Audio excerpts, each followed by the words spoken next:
gravity of restrictions. So, depende kung anong ginagawa mo activities sa mismong FB app, kapag nagkaroon ka ng violations, meron yung mga level.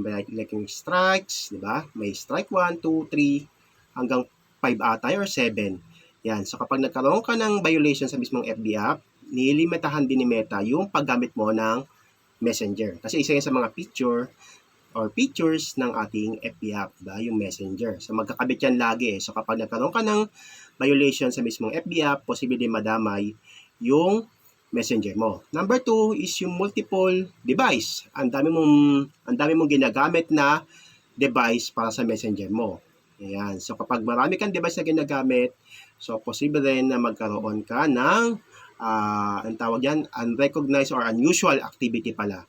Kaya ka na-restrict sa mismong Messenger mo.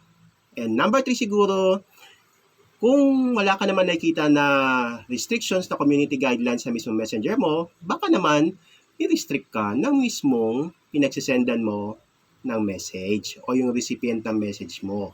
Okay? Baka ni-restrict ka niya. Kaya ka hindi makapag-send ng message. Okay? So, ganun lang yun guys. Ganun lang yun kadaling maintindihan. Okay? So, kung gusto pa ng ganitong mga tips and update sige, pag-usapan natin yan in my next video. Bye-bye!